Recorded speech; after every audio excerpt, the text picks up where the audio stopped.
ગોવાળી પત્ર મેઘનગરની ધરતી પર ઉપસ્થિત તમામ ભાઈઓ અને બહેનોના મારા ક્રાંતિકારી જોહાર। આજે આ ગોવાળી પત્રની ધરતી પર અહીં આમંત્રણ આપીને બોલવાનો મોકો આપ્યો, તક આપી, તે બદલ આયોજન ટીમનો ખૂબ ખૂબ આભાર માનું છું। આપણને વારે ઘડીએ ચિંતન શિબિરો કરવાની જરૂર કેમ પડે ભાઈ? શા માટે? કેમ મનન કરવાની કેમ જરૂર પડે? કે આજે આપણે વાત કરીએ છીએ, મારા અગાઉના વક્તાઓએ વાત કરી કે આદિવાસી સંસ્કૃતિ, એના હક અને અધિકારો એ એમની વિશિષ્ટ સંસ્કૃતિને લીધે એમને મળેલા છે। તો આપણે હક અને અધિકારોની વાત કરીશું તો વાત આવશે આપણી સંસ્કૃતિની। તો આપણને એક વિચાર આવવો જોઈએ કે આપણી સંસ્કૃતિમાં એવી તો કઈ મહાનતા છે કે આખી દુનિયાએ એની નોંધ લેવી પડે, વિશ્વએ એની નોંધ લેવી પડે। વિશ્વ સંસ્થા યુનાઇટેડ નેશન્સ ઓફ ઓર્ગેનાઇઝેશન એટલે કે સંયુક્ત રાષ્ટ્ર સંઘે પણ એની નોંધ લેવી પડે। તો આદિવાસીઓની એ સંસ્કૃતિ છે, આદિવાસીઓની સંસ્કૃતિ વિશ્વની મહાન અને કલ્યાણકારી સંસ્કૃતિ છે। તે જીવો અને જીવવાદોમાં માનવા વાળી સંસ્કૃતિ છે।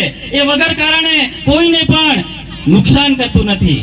એ કોઈ પણ જીવ હોય, જંતુ હોય, પશુ હોય, પ્રાણી હોય, જલચર હોય, થલચર હોય કે હવાઈચર હોય, કોઈ પણ જીવને એ વગર કારણે નુકસાન કરતું નથી। આ આદિવાસીઓની સંસ્કૃતિની મહાનતા છે, એને વિશ્વ સંસ્થાએ પણ એની નોંધ લેવી પડી છે। ત્યારે એક આદિવાસી તરીકે આપણને ગૌરવ થવો જોઈએ કે આપણી સંસ્કૃતિને આખી દુનિયા નોંધ લેતી હોય, ત્યારે એક આદિવાસી તરીકે આપણે તો આપણી પોતાની સંસ્કૃતિને છોડીને બીજાની સંસ્કૃતિનું અનુકરણ કરવા જઈ રહ્યા છે। લાનત છે। હું મારી જ વાત કરું, એ વસ્તુ કેમ બની કે અમારા જેવા ભણેલા ગણેલા બાપ દાદા એમ કહેતેલા કે ભણેલો ભૂલે પડે। વાત સાચી છે ભાઈ, એ ભણેલા ગણેલા એ જ આપણી સંસ્કૃતિને નખોદવાળ્યું છે।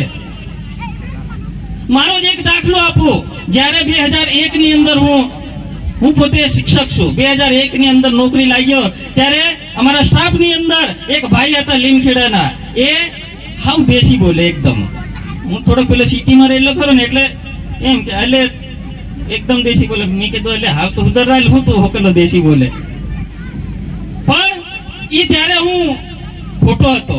હવે જ્યારે જાણતો થયો તો મને ખ્યાલ આવ્યો કે ખરેખર એ માણસ હાસો હતો, કારણ કે એ સંસ્કૃતિમાં એ સંસ્કૃતિની મહાનતા છે, એ સંસ્કૃતિની વિશિષ્ટ સંસ્કૃતિ છે, જેના કારણે ભારતના સંવિધાનની અંદર આર્ટિકલ 33 ક અને આર્ટિકલ 244 1 અને 2 એ આદિવાસીની સંસ્કૃતિના લીધે મળ્યું છે, નહીં કે ભીખમાં મળેલું નથી બાપ। કોઈને ભીખમાં મળેલું નથી, આ બાપ દાદાની લડતના લીધે આદિવાસીઓની વિશિષ્ટ સંસ્કૃતિ અને પરંપરાને લીધે મળેલું છે, કોઈની ભીખમાં મળેલું નથી। કોઈ એમ કે ભાઈ તમને આ ભારતના સંવિધાનની અંદર જે અધિકારો મળ્યા છે એ 1950 ની અંદર જે ભારતનું સંવિધાન બન્યું અને સંવિધાન સભાના બંધારણ સભાની અંદર જે ખરડા પસાર થયા તેના આધારે મળ્યો છે।